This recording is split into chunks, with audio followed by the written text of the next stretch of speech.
gentlemen, welcome to Retro Warriors episode 318. Woo.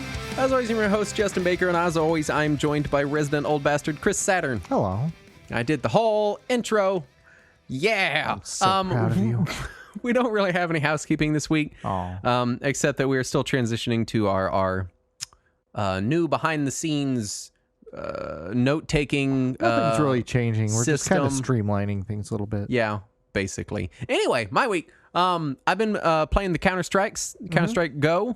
Yeah. And I'm having a good time with it. I think I talked about it briefly last recording session, so a few weeks ago, and I had It's said one of them started playing games. It is a shooting game. You do shoot the men. The shootings. You don't have to shoot them all the time, by the way. Sometimes you can just defuse the bomb, and then you don't have to shoot anybody. You should, though. It is a good idea. Because if you don't defuse the bomb, do the terrorists win? Yeah. So I've been playing it. I've been, kind of trying to improve at it. Like, I don't really care to like be a competitor, but I like not getting completely last place on my team every time I play. I have kind of reached the point where playing with the bots is sort of, I mean, it's still fun because I get to win every time, but it's kind of fruitless, I guess, is where I'm going with it. Yeah.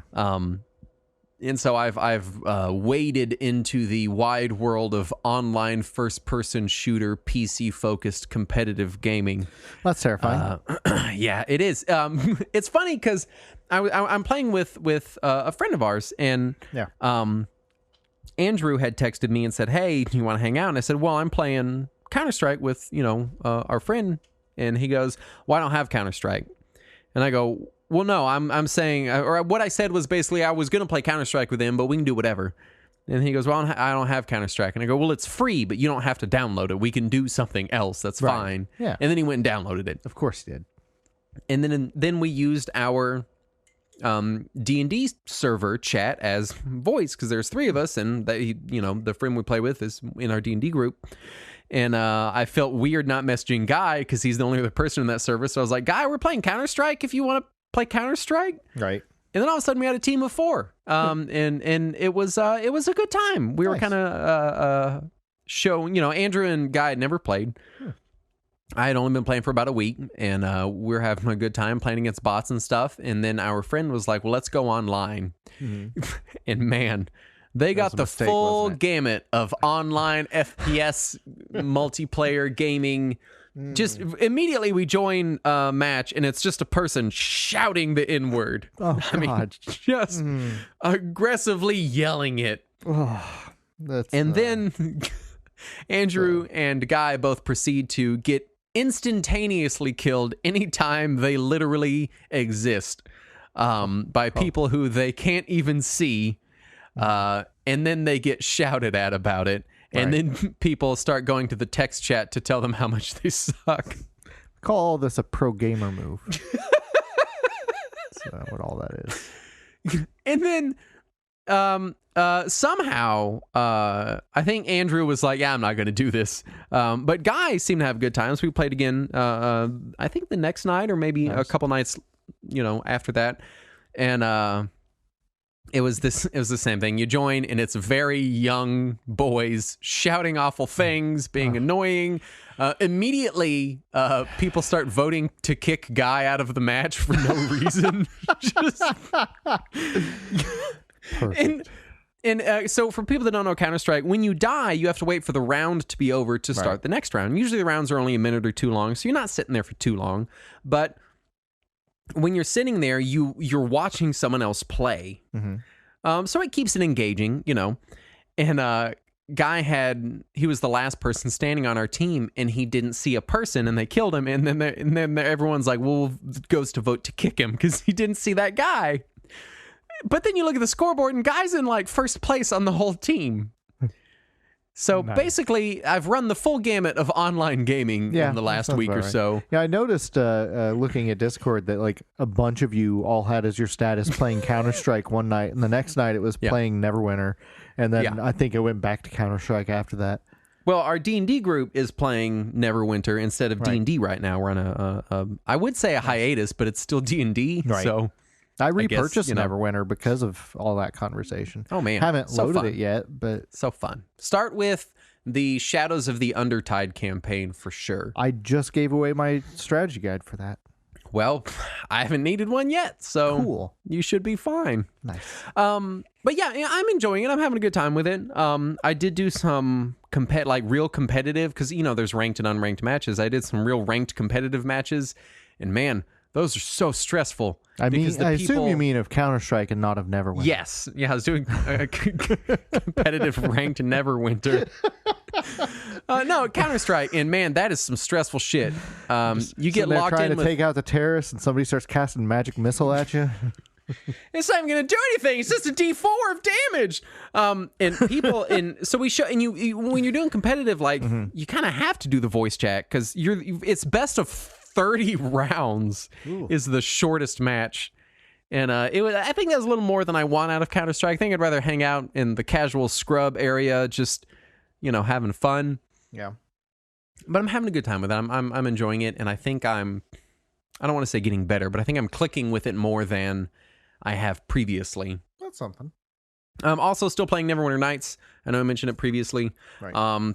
Still having a good time with it. Still enjoying it as a platform for D&D modules. I've started getting into downloading community modules, which I haven't gotten the chance to play yet because I'm still in multiple campaigns.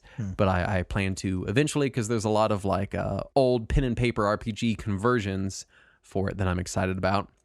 And then I got a new game, Wild Hair, and finally downloaded Valheim. What is this? This is the Norse-themed survival game that came out a few months back that everyone went crazy for like 2 weeks, and then the internet collectively forgot about it. I don't remember hearing about it in the first place. I don't imagine you follow a lot of third-person survival game news in the first place. This is true. It's kind of like because it's also, everyone always, when you talk about survival games, everyone always wants to compare to Minecraft. Right.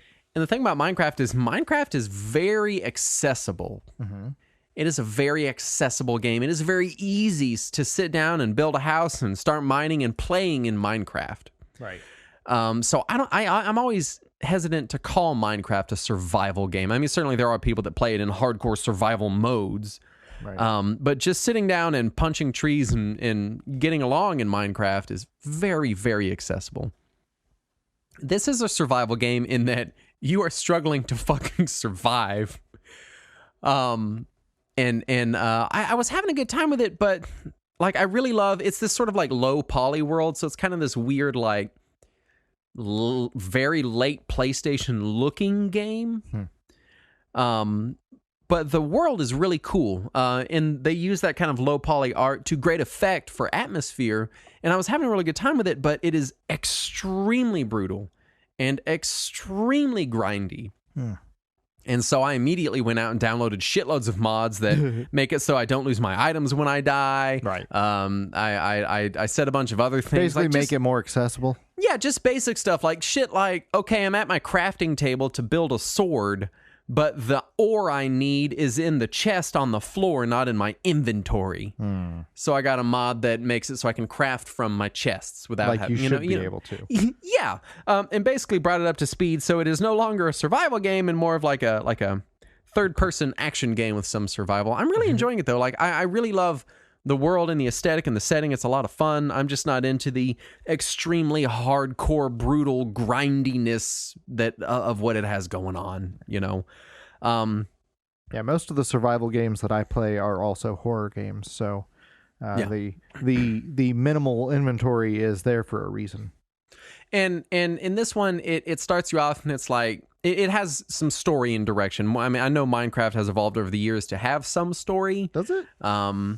Minecraft has I beat Minecraft with Pablo. There's an ending boss battle and stuff. It's crazy now. Huh. When I get into Minecraft now, I'm I don't even know what the fuck is happening. Because I started playing Minecraft in alpha, and I remember because I didn't go to college for 3 days because I was this is the future of gaming, and I was right. But yeah, I think I also missed some classes due to Dwarf Fortress as well. I have a bad habit of And even Valheim, I've played 10 hours. I bought the game yesterday. Yeah. 10 hours is a lot of game time for a week for me, and somehow I put in 10 hours on Valheim because they suck me in sometimes. These ones that build these worlds. Anything like procedural world building is always... I'm never in it for the grind. I don't love the difficulty, but I'm always just intensely interested in procedural worlds, I think is what it is. But yeah, I don't know that I personally recommend Valheim because I have so many mods on it that it's basically unrecognizable. Right. But if you're the kind of person that doesn't mind modding PC games, I've been having a lot of fun with it. It's been enjoyable. You know, I get a lot of that that feeling I used to get from stuff like Minecraft, where I log in and every corner you're turning, you're like, what the fuck is that thing? And you keep like revealing things on the map that like change how you view the world as a whole. You know, that initial discovery phase that you can never really relive. I think is what I'm enjoying about Valheim, and it's really good about really kind of trickling out like little things. Like I was playing the game and I thought it was the game, and then it was like, no, you're just on an island. And I was like, oh, and then it's like build a boat and go to a different island, and I was like, I can build boats. And then I go to the different island, and it's full of totally different creatures, different trees, different biome, and then like a fucking 12-foot troll comes out from behind some trees. It's just I like that nice discovery phase, which is I think where I am with Valheim. That's fair. That's as far as I ever play into Minecraft anymore. Is if I can survive the first night and make it to where I can make a bed, then I'm done. There you go. I'm done now, with the game. Valheim does start with it's not a in-depth tutorial or anything, but there's a little NPC character that every time you complete like the next phase of your adventure, it pops up and kind of tells you what you should be doing. Gives you some guidance at least. Yeah, so you're not having to do that thing where you just have the Valheim Wikipedia open, you know, for the whole time you're playing. It's like, all right, now I need to make a stick. How do I make a stick? Okay, I got to cut down a tree and strip the bark, and then I got to, you know, the bird, this bird shows up and he's like, you should build a house now. And you're like, okay. And then when you build a house, it's like, you should maybe get a axe. So it's been nice. Anyway, what have you been playing? Well, so after finishing Yakuza and hundreds of hours of that series, I've been in that like limbo state where I know I should start a new game, but I don't want to because I'm sad that I just finished all of those. Yeah. And I immediately want to go back and replay some of them.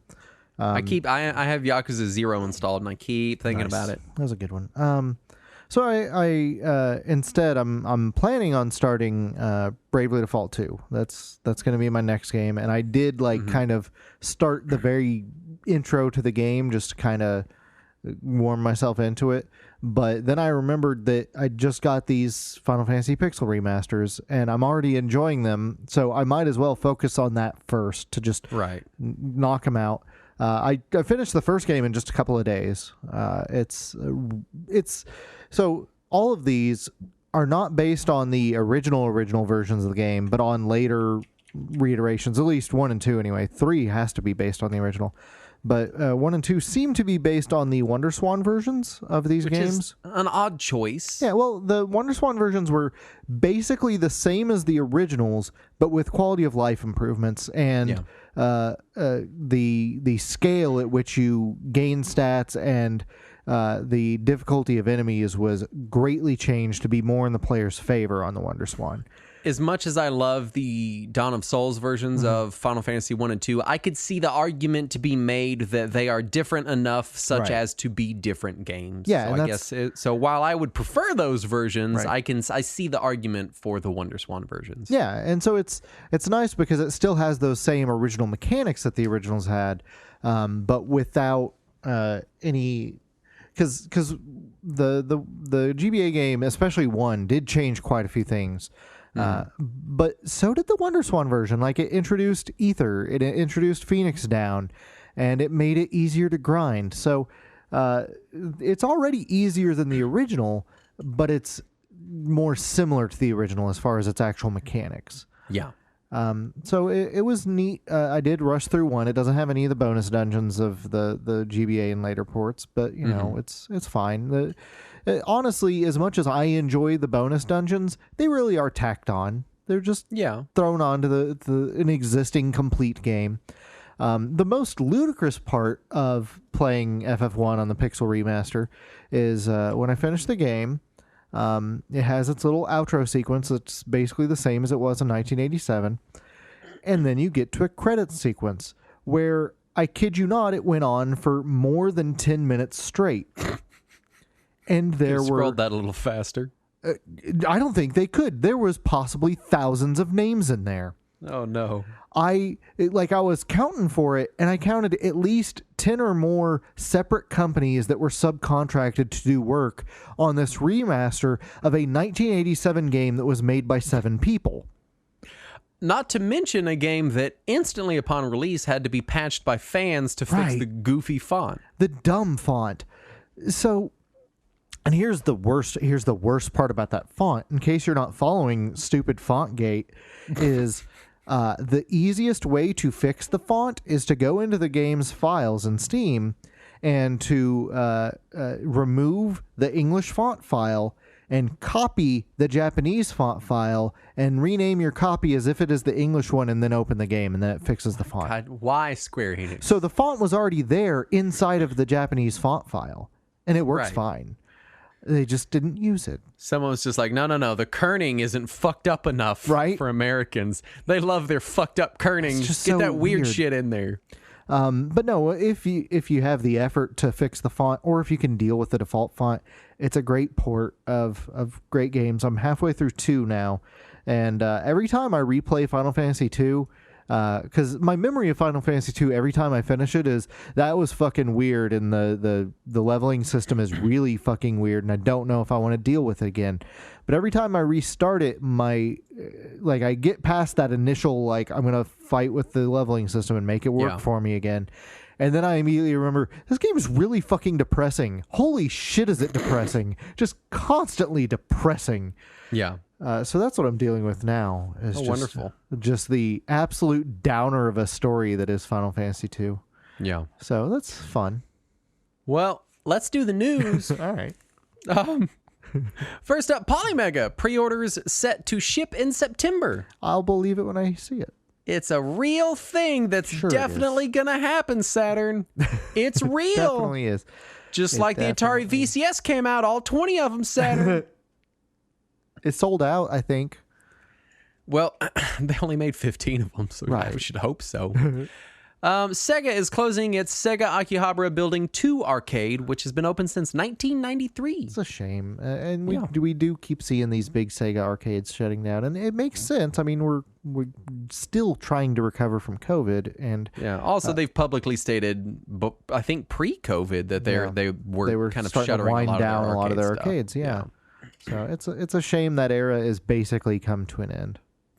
McDonald's Australia accidentally sends an absolutely butt-ugly McDonald's-themed PS5 controller in some marketing materials. Oh, God, it was so awful looking. Then afterward apologizes and says, we have no affiliation with Sony. This is not a project we're working on. It was sent by mistake. Which means someone at McDonald's was like, what if we did a PS5 controller? Yeah. I'm sure somebody was spitballing this, like, hey, can we get a deal with Sony going? We probably could. Let's see what the costs are. Somebody's like, well, what if we mock up this controller here? And then somebody sent it out. Gross McDonald's logo right in the middle. A picture of fries and a burger on it. It's yellow and red. I will say, if they had made the tops of the joysticks look like little burger patties, I would I think I'd be in for one. I'd be like, it's too, because it's right on that edge, right? Yeah. It's just stylish enough that it's not stupid enough to buy because of how stupid it is. Yeah. But it's not stupid enough to buy for actual good reasons. Right. If they just made it a little bit stupider. Like if the back of it just had a picture of one of the Fry Guys from the old commercials. Yeah, that would like the handle was just like a Grimace's butt, because it's kind of shaped like him. And then the joysticks were burger patties. Yeah. The triangle button is just Hamburglar's eye for some reason. The top could have like little plastic fries where the cord comes out, so the cord looks like a little extra long French fry. There's no cords on PS5 controllers, man. Oh yeah, well they can make the USB-C port plug there where you plug it in look like a fry. They don't have corded PS5 controllers? I don't know. I don't have PS5. I don't follow gaming. I don't know what's happening. Yeah. What is the video game? Linux has taken 1% of Steam market share. Holy Suck shit. it, Windows and OS X. Year of the the Linux. year of the Linux desktop. Linux gaming is real. Fuck all you shitty operating systems. I have to say, I'm obscenely excited for this. Yeah. I mean, and I know it's the dumbest thing, but I love Linux. I love open source. Yeah. I love that we are looking at a future where it seems like Linux could be a viable Right. third option. Yeah. Finally. Yeah. Right as Firefox is losing market share, though. So that also makes me a little worried. Just quick tangent on this note when we're talking about open source stuff. This is unrelated to anything, and it's really just me interrupting the news because it was hilarious to me. So this dude at my work is one of our software engineers. All he does is program software all day. And he messages me and he's like, "Is this safe to download?" And I think it was like the 7-zip installer.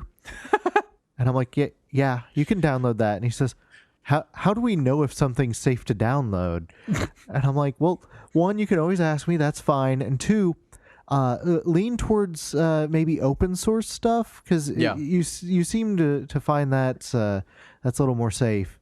And he's like, how do you know it's safe? And I'm like, because I presume other people are examining that. So you're a software programmer. Why don't you look at the code? And he was like, oh, yeah, I guess I could do that. Yeah, I was talking to Andrew about it, and I'd sent him, macOS doesn't have a volume mixer. Yeah, that's so I don't weird. know fucking how it doesn't, though, because we were playing Neverwinter Nights, and he was, every time he boots the game up, it's this. Hold on, I can't hear you. It's so loud. Oh, my God, it's loud. Until he goes in the settings and changes it. So I sent him 2 volume mixers. One cost money, and one was open source, and he was like, yeah, I don't know about it. I'm kind of nervous because it requires access to my microphone. Right. And I was like, well, it's probably just accessing your sound hardware group in general. Right. You know, but and I go, but it's open source, so I wouldn't worry about it, you know. So it's nice to have that thing.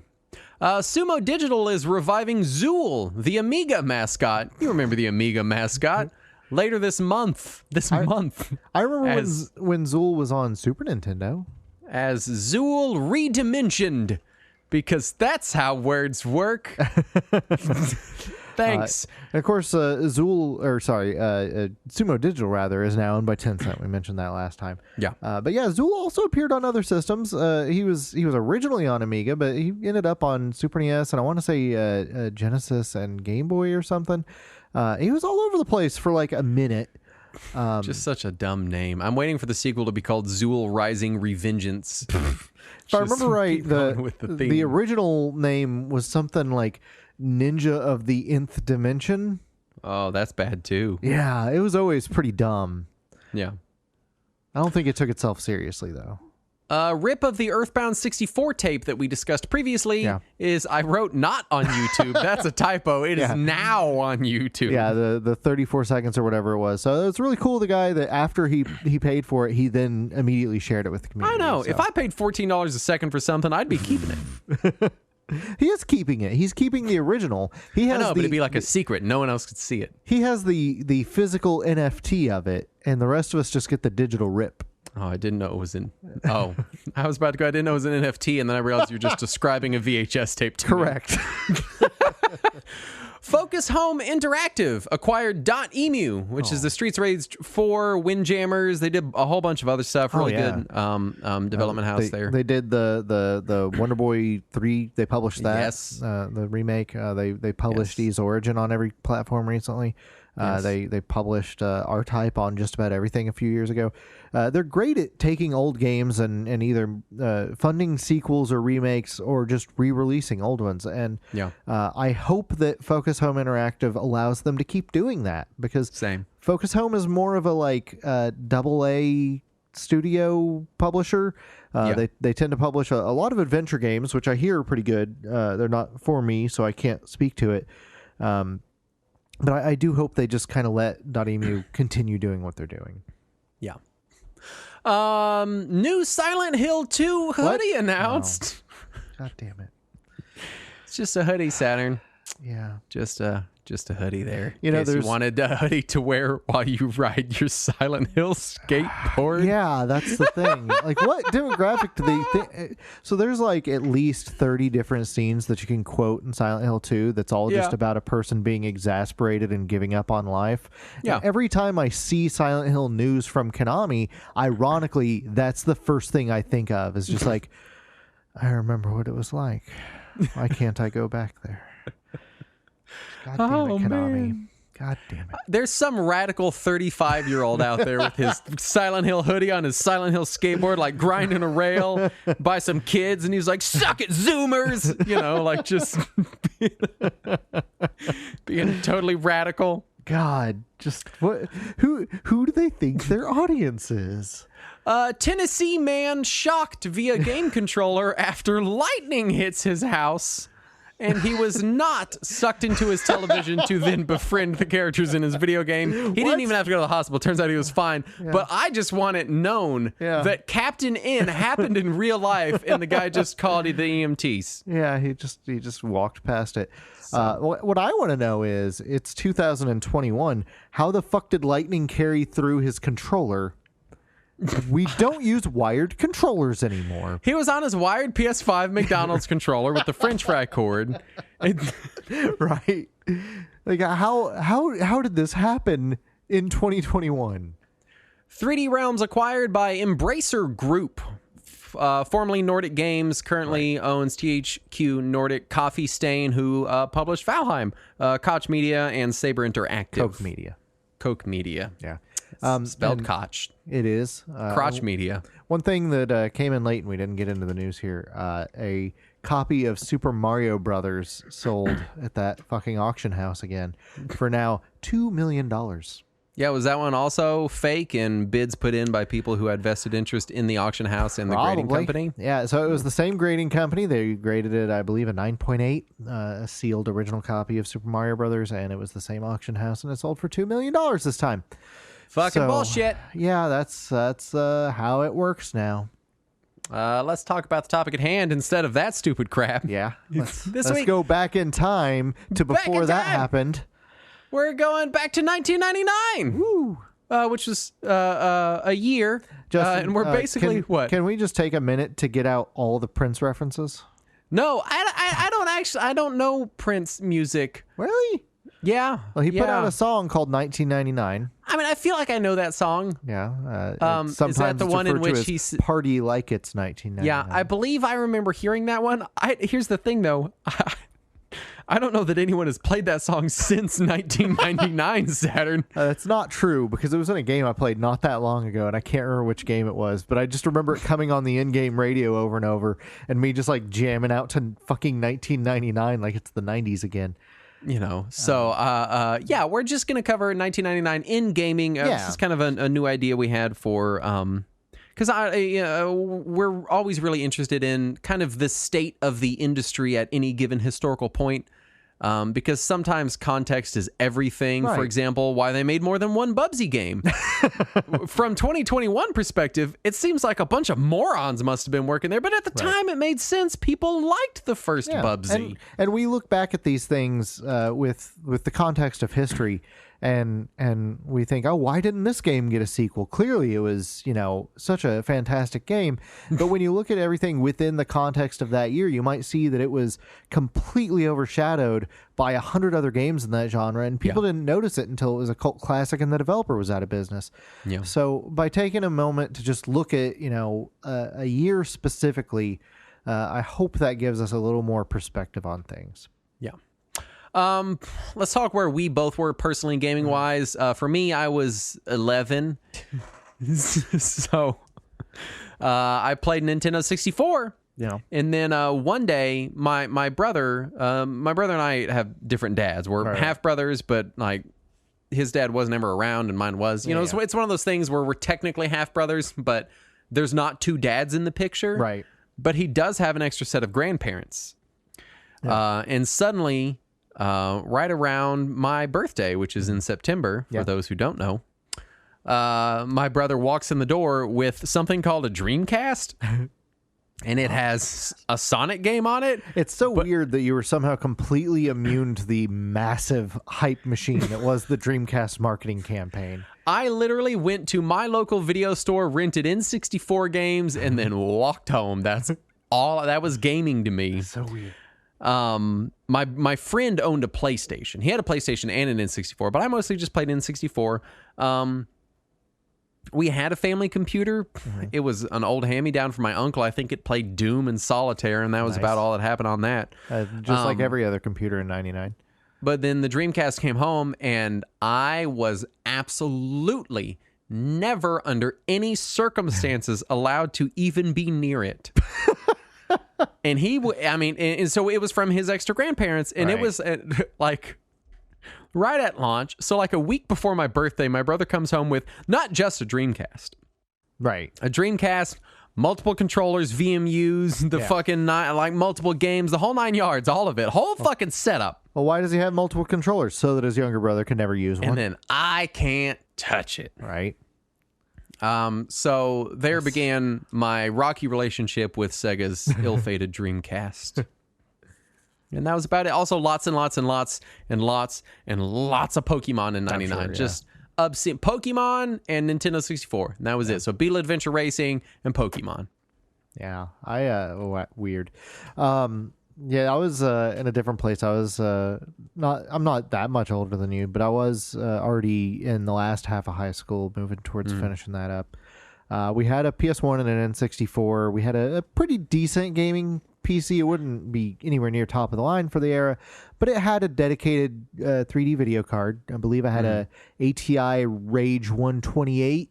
Oh, jeez. Yeah, I had a whole 128K of RAM, man. Oh, my God. I know. There was still a Saturn in our house. It wasn't my Saturn. It belonged to somebody who was living with us at the time. So I had access to it. They would play my PlayStation. I would play their Saturn. It was fine. And of course, we still had all of our older stuff because I never sell old consoles. The GBC definitely got some play in that year as well, and older Game Boy too. Probably I still played some Game Boy Pocket.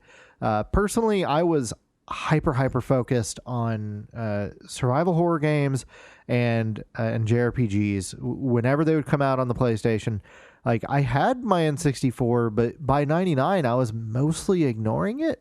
Yeah, there'd be the occasional release that would convince me to go back to it, but for the most part, I was on my PS1 most of the time by 99, and throughout the rest of the year, really. So that was where I was. Real quick, before we get into the rest of the landscape, I just wanted to remind us all what 1999 was like in general. Oh, yes. So hit me, Saturn. Yeah. So, and this is from an American perspective. Obviously, we can't speak to what the media landscape was like, but in other countries. But here's an idea of some of the top movies of 99. You had Star Wars Episode 1. You had The Sixth Sense, Toy Story 2, the first Austin Powers. The Matrix was obviously huge. The Matrix was, and I think it's just because The Matrix is fresh in my mind because there's a video essayist on YouTube who does video essays for movies, and I watch his video essays, and he's a movie critic, like professionally, has been a movie critic for years and years, and I had watched his essay on The Matrix. Yeah. And the whole point of that video essay series is he takes classic movies and he's like, were they actually as good as everyone said they were? Right. And whatever he picks, the answer is always a resounding yes, and here's why, yada, yada, yada, for an hour. But I had forgotten just exactly how truly pervasive and all-encompassing, both culturally, in films, in popular culture, that The Matrix was. Oh, yeah. It was fucking everywhere for a while there. And it was referenced everywhere. It became everything for a little bit. It was enormous. Oh, yeah. So that's film. Music, I'm not as much of an expert on, but I did find a halfway decent list here. Slipknot debuted with their self-titled album that year. Other music that was still hitting the charts, you got stuff like Jimmy Eat World, Blink-182, the Foo Fighters, Rage Against the Machine. 9 Inch Nails and Metallica were putting out new albums. Red Hot Chili Peppers' Californication was a big one that year. So that just kind of tells us where media was at the time. You did miss some really important movies. Monkey Bone came out. No, you said really important in there. Yeah, Monkey Bone came out. Mystery Men came out. Was that 99? Yeah, it says 99. It's the one with Ben Stiller. It's certainly not an important movie, I assure you. Oh, man, I love Mystery that Men movie, was a but big it's not deal. important. Come on. The Mummy. The Mummy was a pretty big deal. Yeah, Brendan Fraser's The Mummy. 1999. Big Daddy came out that year. Oh man, I feel like there were so many people that were like, Big Daddy was Adam Sandler's last good movie, like for years. I would say whatever was just before Big Daddy was Adam Sandler's last good movie. People liked Big Daddy. They liked the Scuba People Steve did. bit. Also, Blair Witch Project came out that year and completely destroyed horror for the next couple of years. Oh yeah, everything was like, all you need is a little shaky cam cam and some woods. You're done. Yeah. So Yeah. That's what non-video game media was like in '99. Let's talk about video games and let's talk about platforms. I can't really say anything about PC except that it was Windows or nothing. I know that. More or less. Yeah, so the Mac was there, but it was mostly seen as a joke. There were some games on it. You could play Diablo and StarCraft on there. Yeah. I remember it was around this time that they had started doing the I'm a Mac, I'm a PC commercials. It might have been a year or two after this, actually. But I remember there was a parody of it floating around that was the guy that was I'm a Mac, only it was just some random dude doing it. And he was like, and I have all kinds of great video games that I can play. You can play StarCraft, Carmen Sandiego, Photoshop. that just always stuck with me as far as that was gaming on the Mac at the time was right. Photoshop. Right. I didn't even know anybody that had a Mac. I'd never seen a Mac. I at this they were point still there. At this point in time, I was aware of Macs, but it was like a thing that like professionals and college kids in New York City had. Also, Uber nerds. Uber nerds had Macs at this point. The people that would defiantly still wear a pocket protector in 1999 were using Macs for the most part. Hey man, you got to keep your pocket protected. What if your pin blows up? Exactly. I'm just saying, you don't want to ruin a whole shirt just because you don't want to wear a pocket protector. I'm just putting it out there. Yeah, for real. So yeah, I was aware. Were they doing the colored Macintoshes at this point? I want to say that was in 2000. Was it 2000? I feel like that was just after this. It might have been around this time though. Because I feel like that was the beginning of like Mac as like a trendy thing to my memory. Was when they're like, this one's called the Grape Mac, and this one's orange. Well, it looks like that did start in '98. So the colored iMacs were starting to appear at this point. So I take that back. That was available already. Yeah, because they had them in The Sims. When did the first Sims come out? In 98? 99, I believe, is The Sims. It's 99. Oh, there's another big 99 thing because they had those in this. I might be thinking Sims 2. Either way, they had. Sorry, 2000 is when The Sims came out. Yeah, a couple months after 99. Let's talk home consoles. Yeah, because man, what a weird state. The 99 is late enough that it's kind of this is the post-apocalypse of the great console wars. Yeah, this was, and also we were transitioning as slow as possible into a next generation at this point. Everybody knew it was right around the corner. But no one was yet willing to give a date except for Sega. Yeah. PlayStation was still out there and still getting tons of releases. Oh, yeah. And it had a healthy market share lead over Nintendo. N64 was there. That's kind of everything else until the Dreamcast came in September was basically dead in the water. Yeah, the whole FMV thing had pretty much died. All of those multimedia consoles had been gone for a few years. Right. The Saturn is super duper dead by this point in time. Well, in the West, it was still getting releases in Japan. Obviously.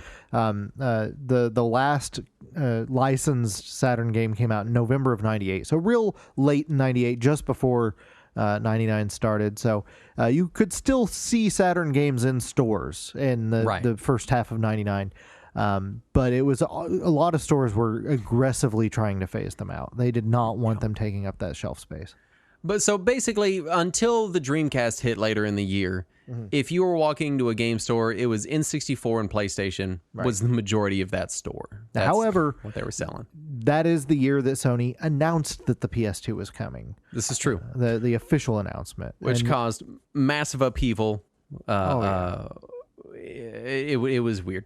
I have some clippings because I do kind of want to talk about because it was my perception that at the time whenever the Dreamcast came out, everyone was like, oh, the Dreamcast is the new hot shit. Right. And then everyone wanted a Dreamcast and got a Dreamcast. And then the PS2 came out. And not everybody got one because they sold out for a while there. Right. But I was reading through old EGMs, which, obviously is not the be-all, end-all of video game discourse in 1999. Right. But it's a good snapshot. But they were releasing like 250 fucking page issues every single month. They were enormous. And I read through several issues of EGM, and all of the stuff they have is about waiting. Yeah. Everything is about, hey, the Dreamcast is out, but do you want to get that? Or the PS2, or whatever Nintendo's Dolphin is, or whatever the Xbox is supposed to be. Right. And so it kind of painted this picture of magazines kind of telling people to wait on the Dreamcast. A little bit. There was, because Sony had already announced the PS2, and eventually Nintendo kind of leaked that Dolphin was under development, and Microsoft eventually announced that they were going to be making an Xbox. It did kind of get to that point where everybody didn't know if it was worth investing in Dreamcast now or something else later. And this kind of flies in the face of sort of the discourse around the Dreamcast that has existed in the the subsequent 2 decades, which is that Dreamcast was wildly popular for just a short time, and then the PS2 killed it. It kind of sounds like the PS2 killed it before it even came out. That's true. And granted, the PS2 wasn't announced until after the Dreamcast came out in Japan. Right. So Sega had a few months there in Japan that they were the only new console. No one else was ready to acknowledge that they were working on a new one yet. And that gave them a great advantage in Japan. It also gave them a hype advantage in the rest of the world from people learning about the Japanese unit. But by the time it came out in the rest of the world, that was a thing. People were thinking about the next console. Yeah. I do want to talk about the Xbox a little bit just because it was announced. We knew in 99, we knew nothing. Even by the end of the year, we just knew nothing about it. Right. We just knew that it was Microsoft. They're making a game console. It's going to be the Xbox. Right. And magazines were selling it as, it's going to play PC games like Warcraft 3. That's what we thought at the time because Microsoft wasn't willing to fucking say anything. Yeah, and I have a clipping from EGM and Saturn. My clippings thing is in the show notes folder. If you want. I see that. I already pulled it up. Okay. There's this one that says, "Wait for Xbox if you don't want to invest thousands in a games playing PC. You want to experience games that aren't typical console fare. You need a DVD player, and you want to get involved in online multiplayer games as soon as possible as you buy the machine." And they just really are selling it as, this is a PC. Although the PS2, they also sold it as, hey, it's got USB on the front, so you can plug in any old webcam or USB peripheral, whatever you want. You can plug any hard drive into it.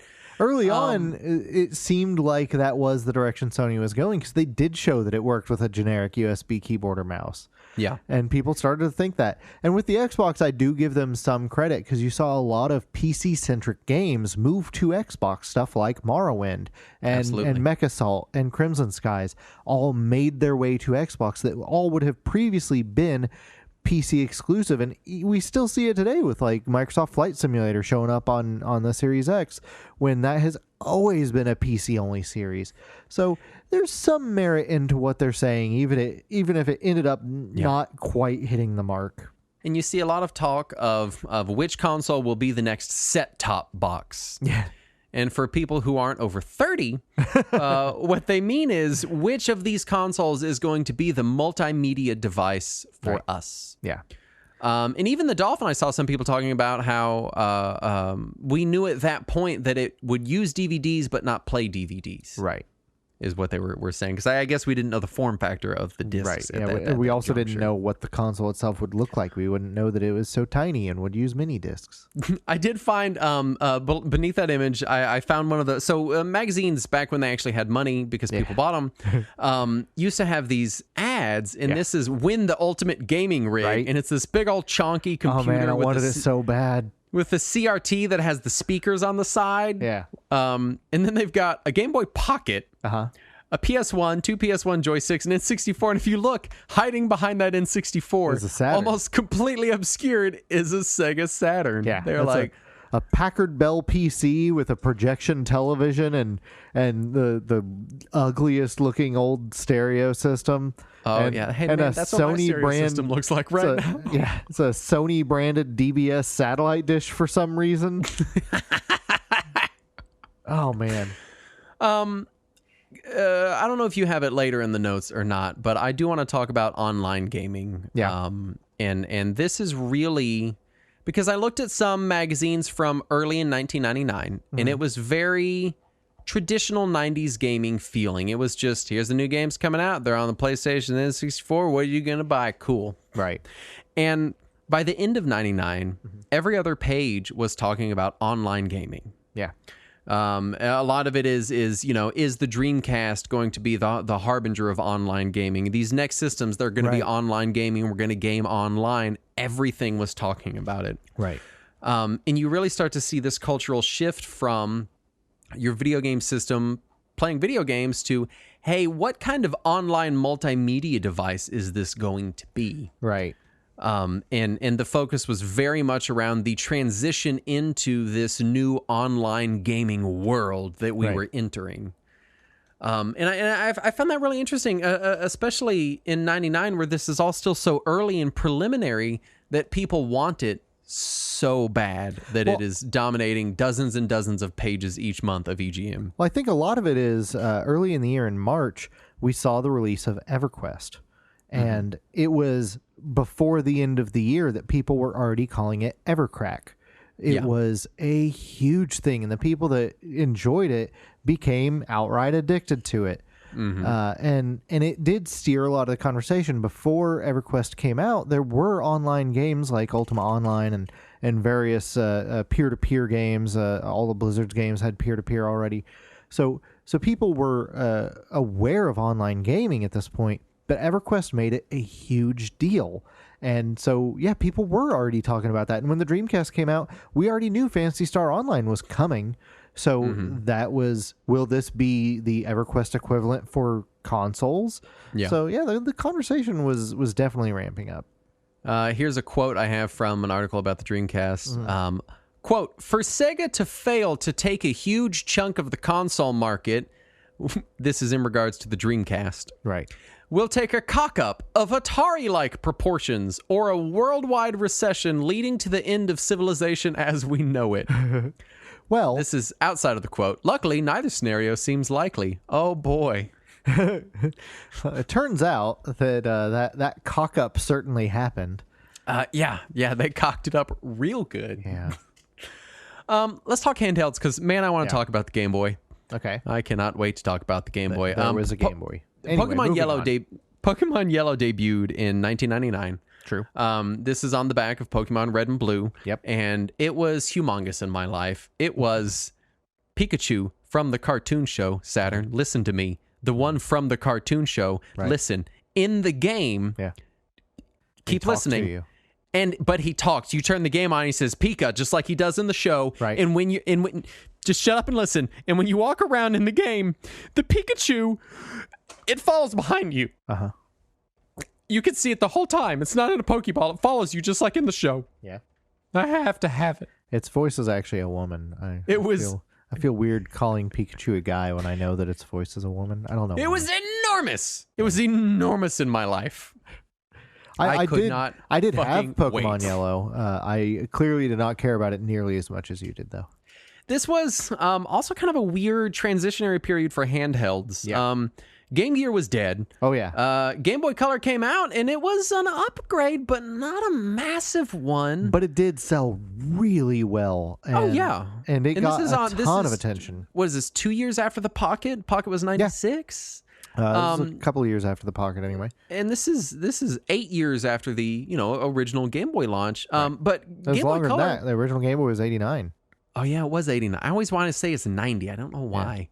This was 10 years after that. But the Game Boy Color came out, and if you were playing handheld games in 1999, this was the only game in town. The Neo Geo Pocket Color basically didn't come out here. It did. You just had to look for it really hard and already know what it was. Extremely hard. But hey, there was a new model Tiger Gamecom that year. You get the Gamecom Pocket Pro. They're like, at this point in handheld gaming, it felt like the Game Boy had 100% market share, basically. Hunted down, killed, and then buried every other portable game console on the market. I mean, just crushed them. For people who were interested in the game industry, like people like me who were just reading game rumors online all the time, this was the year the Wonder Swan came out. Which never came out over here. No, obviously it never left Japan, but I remember hearing about it and I was like, oh, that looks really good. And then they said, oh, there's going to be a port of the first Final Fantasy to it. And I was like, oh, this is going to be a Game Boy killer. Finally, somebody's going to kill the Game Boy. They're just going to fucking murder it in the dead. Yep. And that did not, none of that happened. None of that. We should talk Neo Geo Pocket Color. It did come out over here. We didn't get the original Neo Geo Pocket in the States. I think right. did Europe that one? did. I think Europe. Europe got a limited release of the original Neo Geo Pocket. North America did not. Yeah, Neo Geo Pocket Color came out, and I feel like it didn't get much attention until 2000, 2001, and by then it was being sold in blister packs. I would say it was later than that. I want to say it was like 02 or 03 is when the blister packs started coming around. Yeah, and so it existed, but the Game Boy Color was enormous. Massive. It was and this is when you start seeing the Game Boy Color especially was big for licensed games and ports. Yeah, possibly even more so because the original Game Boy, with being black and white and being so ancient even in 1989, right? You would see licensed games there, but they never tried to make them really even look like their console counterparts, except for like NES games where or Mortal Kombat. Actually, for Mortal Kombat. Yeah. But you started seeing people trying to do more ports to Game Boy Color. I took this clipping from EGM just because I thought it was funny, because they had talked about Resident Evil on the Game Boy. Right. And this guy was announced around this time, and people thought it was going to come out. And everyone was excited. And the Game Boy was starting to look like, hey, maybe this is going to be like real games on the Game Boy instead of little mini versions of games. He writes, "Hi, I was just wondering about what you said a few issues back. Something about Resident Evil coming out on Game Boy Color. You also said it had speech. There are two very wrong things about that. One, Game Boy Color is 8-bit and incapable of 3D graphics. Two, it is also incapable of speech. It only has those dumb-sounding beeps." Which is just... My favorite part about this clip that you have is it then quotes his entire email address, which today would never happen in a million years. But in 1999, we were like, well, what do you call him? By their first name? Fuck it. Put the entire fucking email address on there. Make sure that everybody knows that his email address is @gte.net. It was just funny to me, like the Game Boy, which has a celebrated sound chip in it. And when it came out, that was a big thing in the Game Boy. It's got a stereo headphone jack. It has a good sound chip. It sounds good. Yeah. Him being like, it only does this fucking beeps. And the thing is, that letter, as hilarious as it is now, was a perfect encapsulation of a lot of the conversation around games at the time. Because a lot of the people that I knew were like, if I said, "Oh, I still have my Super Nintendo," they'd all be like, "It's all done. It doesn't even have 3D. That's stupid. It just sounds like a bunch of bleeps and bloops." It is weird to think about just power level wise, raw horsepower wise. The consoles on the market are the PlayStation and then 64, which are comparable. Yeah. Then you have the Dreamcast, which blows both of them completely out of the water. And then the Game Boy, I could see why it would look like a fucking joke next to that stuff. Yeah. You know, but the Game Boy Color was, man, it was massive. Right. It was massive for me. Also, I have 20th best-selling games of October 1999. Yeah. This is as per EGM, and they get their information from NPD, I think. NPD, yeah. And this is my favorite. Source, NPD TRSTS Video Game Service. Call Mary Ann with her phone number for questions regarding this list. Yeah. Top 20 Mary Ann's best-selling fault games. if you don't like this. October 1999. Number 1, Pokemon Yellow. Number 2, Pokemon Red. Yeah. Number 3, Pokemon Blue. Yeah. Number 4, Pokemon Pinball. 4 Game Boy games. Number 5, Pokemon Snap. Yeah. Pokemon was a little bit of a cultural thing by 99. And then down at the bottom, number 7, Final Fantasy VIII had just come out. And it was number 1 the previous month.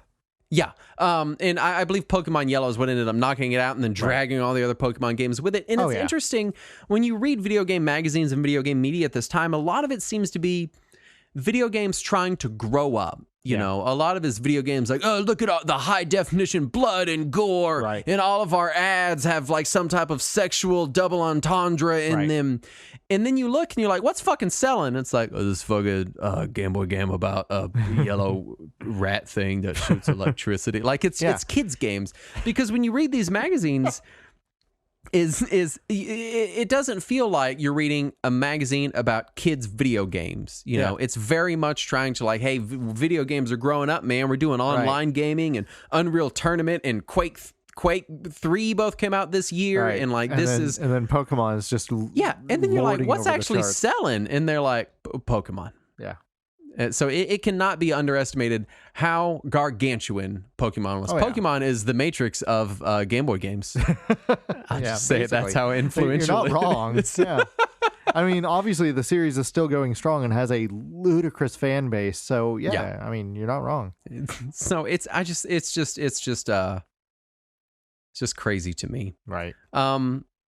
I do want to talk peripherals, but first let's talk arcades. I did get a clipping. This is when Williams shut down its pinball business. Right. And which was a sad day. So, and what is left of Williams anyway, it had split into a couple of companies, and Midway was part of it. That was the video game part, and it remained until it eventually mostly got gobbled up by Warner Brothers. But the other part that was known as WMS Industries, which is their hardware division, it is still alive today and is stronger than ever because they only make slot machines. Yeah. And they make most of the slot machines in North America. I feel like this is when arcades transitioned from being upright video game cabinets to being, I don't want to call them gimmick machines, but machines with a guitar attached to them, with a light gun attached to them, with the big Beachhead 2000 that was the big turret you pull over your fucking head and you spin around like... And this We're definitely seeing the move towards that. There was a lot more light gun games and rhythm games and stuff like that. Things that could catch your attention and didn't just look like another Street Fighter cabinet. Yeah. And so being 11 at the time, this is what I remember our arcades always being. Yeah. They were always Time Crisis. They were always Guitar Freak. They were always It wasn't just 2000. rows of identical shaped machines with different marquees on them. I actually bought the home port of Beachhead 2000. I don't know if you're aware of Beachhead, but it was a piece of crap jewel case game that you got for $3 at Walmart that they made an arcade version of. Yeah, I have a copy of Beachhead on my Commodore 64, actually. Oh, man, it was just such a piece of shit. That series has been around for a minute. I played it so much. I pulled this article. Cyberlife. Tamagotchi grows up. Creatures you can breed, warriors you can train. Now, keep in mind, Tamagotchi came out in 1997, as did the original Digimon. All right. I don't remember when Tiger did theirs. But it was Tiger, so who really cares? Yeah. Also, I just realized the image of this is like a microchip with sperm trying to get into it. Yeah. That's how you make cyber life.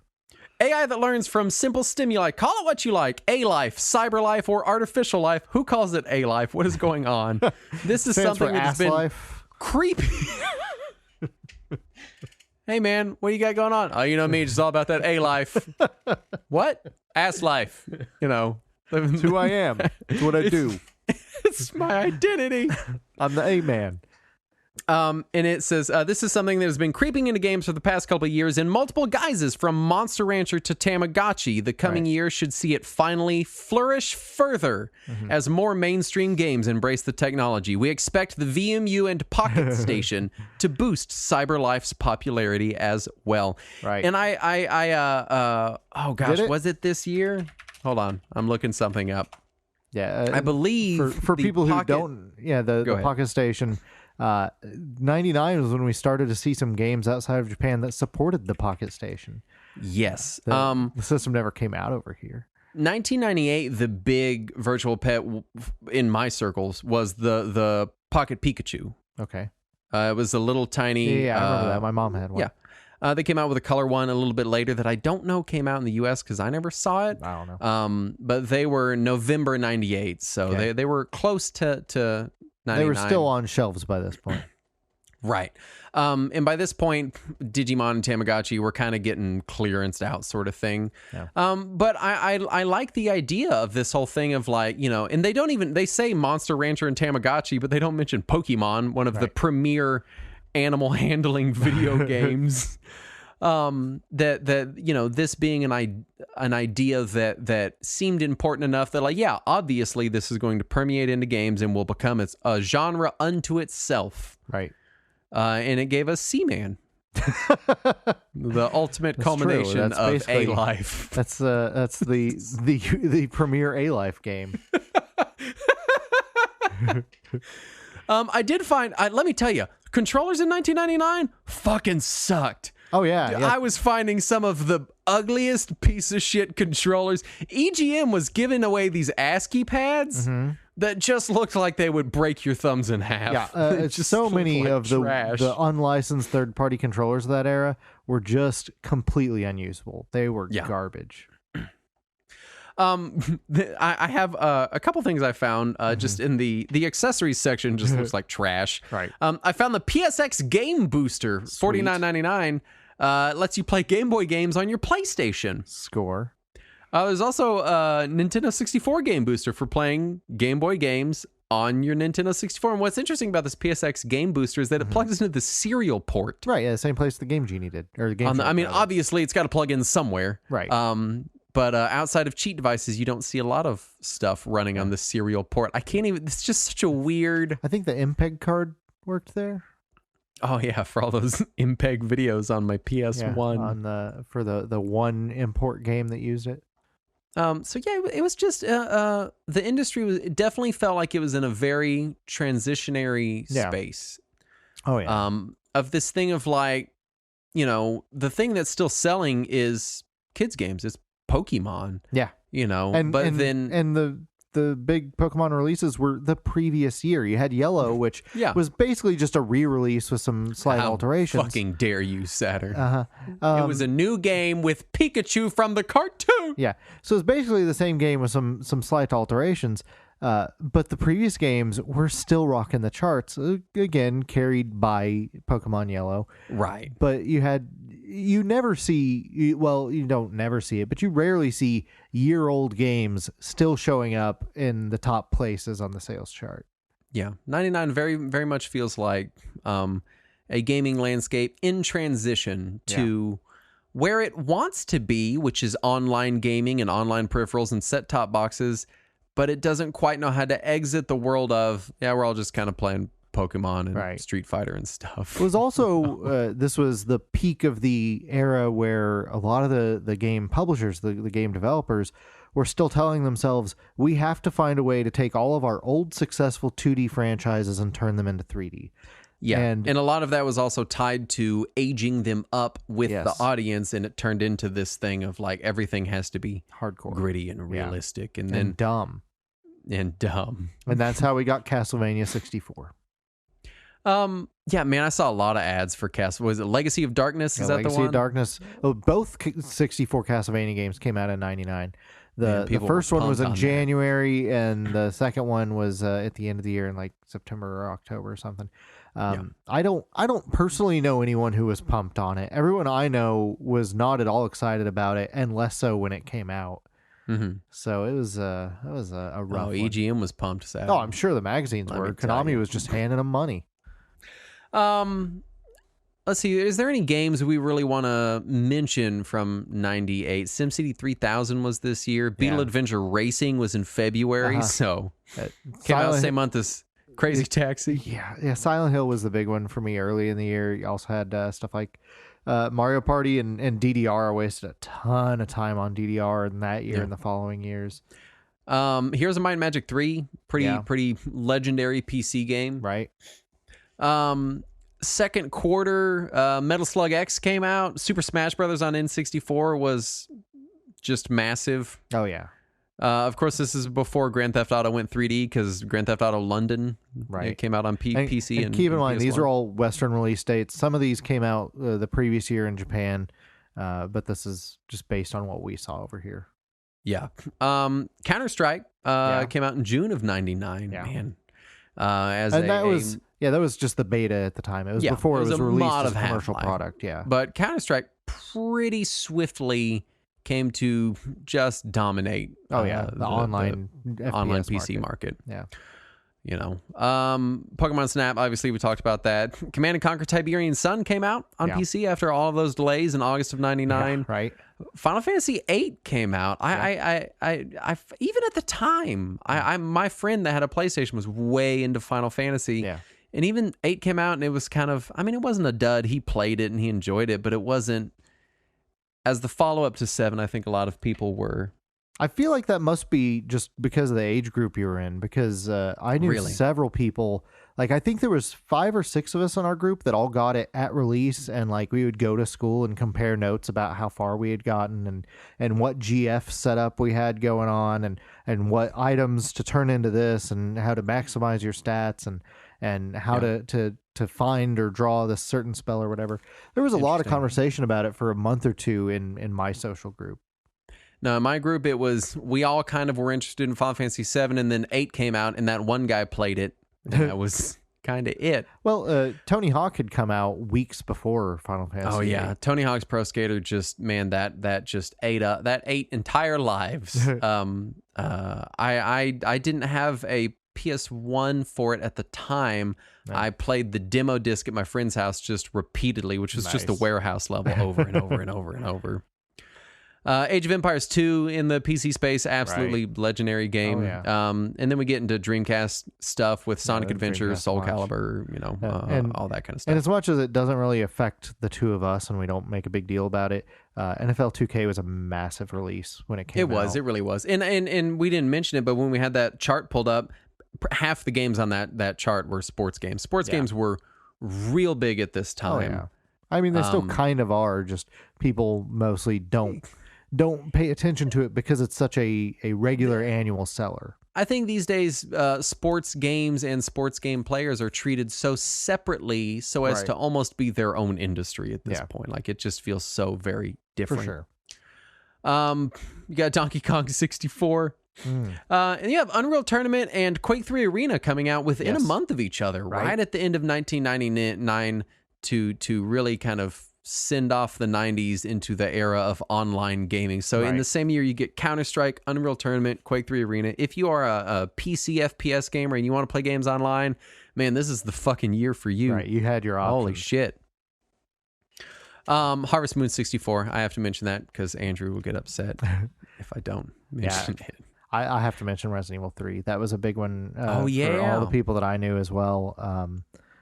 People were really looking forward to it, and then my friend group got real divided about it because there was a couple people that just thought that it was the best game yet in the series, and then several of us were like, "This is a huge letdown after Resident Evil 2." So it was, and it was universally praised in the press. So the fact that there was some division among the fan base, it felt weird to suddenly have an actual argument about whether or not a Resident Evil was good at that point.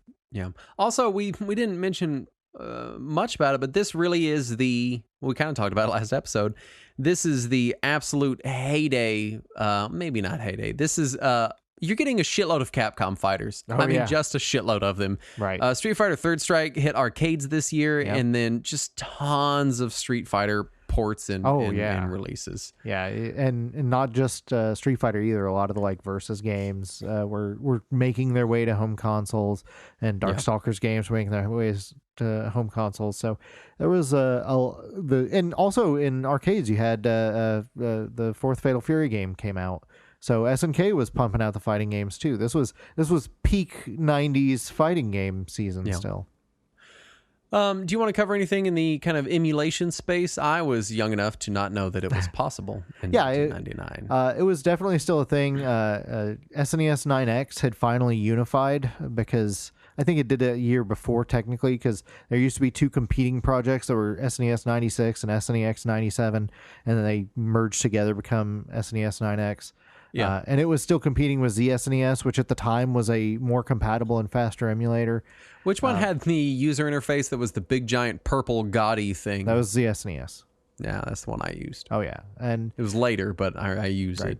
But there was a ton of available emulators already at this point. I was pretty heavy in NES, Super NES, Game Boy, Genesis emulation on my machine. The one that was noteworthy and made the news was the PlayStation emulation, because you had Virtual Game Station from Connectix came out on Mac, and it could play commercial PlayStation games on your Mac while the PlayStation was still Sony's newest console. Yeah, and Sony did sue them, and while Connectix won, they poured so much money into the suit that they did not want interest in it anymore. And so they sold the software to Sony, and Sony immediately killed it and didn't do anything with it. Oh, shocking. Right. And then a couple months after that, Bleem came out on PC, also in 99. And that was a huge deal because you could play PlayStation games on your computer. And again, Sony sued them. And while, again, Bleem won the lawsuit, by then they poured so much into it that they went out of business and just dissolved. So, and I think we've talked about Bleem on other emulation episodes. Oh, yeah. I we talked about them at length. Right. As far as kind of general design trends, I feel like if you were a kind of a mid-teens, 14 to 17-year-old, like, PC gamer, right, you were playing FPS games in 1999. Either that or probably Tiberian Sun or Heroes of Might and Magic. Yeah, like and also StarCraft from the previous year. Yeah, but this is when online FPS games really exploded. Yeah, and obviously they existed before 99, but Quake 3 Arena is gargantuan, and Counter-Strike had like you said, it was just a beta mod at this point. Right. So it had a slow burn. Also, Team Fortress was still going in 99, or started. Team Fortress Classic was in 99. Right. I feel like if you were gaming at home, you were probably, or on consoles, I mean, you were probably playing Resident Evil, playing fighting games. If you owned a Game Boy, then you were playing Pokemon. Right. Well, we didn't mention it, but there's still a lot of carryover from the previous year. Stuff like Metal Gear Solid and Ocarina of Time were still massive throughout this year, and we're definitely making the rounds still. I can't even imagine a year where Pokemon Red and Blue debut at the same time as Metal Gear Solid and Ocarina of Time and Half-Life. Yeah. Like, man. And Baldur's Gate. That's true. And Turok 2 Seeds of Evil. Well, you don't have what to a great game. Saturn, there's a gun that shoots a boar that chews into the enemy's skull and liquefies their brain and squirts it out of them like a juicer. Yeah, Okay. What's not to love? A lot. Anyway, that's 1999. It was a year. It's pretty much everything that happened in that year. That was everything. Nothing else happened in 1999. Nothing in the geopolitical spectrum occurred in 1999. Mostly we were just playing Quake and Pokemon Yellow and stuff, and waiting on the PlayStation 2. I did find it interesting, the how the media was treating the Dreamcast. Yeah. Because a lot of Dreamcast fans would have you believe that, like, oh man, it came out and that was it. I mean, for a few months, it did sell tremendously well. Yeah, I mean, it was. I don't mean to imply it wasn't popular. Right. But it had the shadow of the PS2 over it its entire life in the West. And that really was... It's hard to imagine how they could have recovered from that. And I have multiple times, I think on this very show, questioned the tenacity of the argument of the DVD player being what really kills the Dreamcast, and I think we certainly both, a lot of it, but postulated about it. But reading these magazines, I mean, they're hammering the DVD thing, right? And someone in the chat was talking to me. They were like, "Man, that seems weird," And we ended up talking about like this switch from DVD to Blu-ray, and I was like, "Man, the change from VHS to DVD was massive, was enormous." Right? You had different audio tracks. Right. You had special features. You had chapters. You didn't have to rewind it. You could fit more data on it. It looked way better. Oh yeah, like it was gargantuan. There was no more tracking. Yeah. Oh my God, tracking. Yeah. But yeah, that's 1999. Yeah. That's a snapshot of it anyway. Very small nutshell. Yeah. Yeah. But it was interesting. I liked doing this. I liked going back. I think you wanted to do a year that I was either not alive or I was not cognizant. My first thought was like 1991 or 92 because that was when all the 16-bit consoles were out and we were starting to hear about the weird consoles coming around the corner. Yeah. But you may have just been too young for us to start with that idea. 91, I was 2 or 3, depending on which part of the year you were talking. I mean, I would like to go back to it, but thankfully, 99, I was able to go back. There's a little bit of memory there, but then a lot of it is just reading magazines. Sure, is a lot of it. Right. Anyway, if you want to read a magazine, we made one. It's at retrowarriors.net, where you can also find a link to our Patreon campaign at patreon.com/retrowarriors, where you can get all sorts of stuff. I won't enumerate this episode because I enumerated last episode, and I hope you wrote it down because it's just so much it's gonna be on the fun quiz. Stuff. It's going to be on the test, so hopefully you wrote that down. Anyway, we do want to thank the following patrons for making this specific episode, starting with Free Code Camp Quincy Larson and Keith Reynolds, Gary Heather, Captain Koloth, our producer Guy, Chuck Angeline, Adam Williams, Thundercats, ho, Edward Majewski Jr., and Mark Meredith are all the people that made this show possible, and we would like to thank them from the bottom of our tiny, shriveled black hearts for everything they do for us. Indeed. And for this show. Absolutely. It is so wonderful of them. And if you would like to help the show, but you don't want to give us money, then that's fine. You can rate and review us on whatever you want if you feel like it. True. Also, we have a ability. Redbubble. And yeah, that's the show. We're done with the show now. And we're going to end it. Are we? So, thank you for listening, and we'll be back next week. And as always, let us cling together.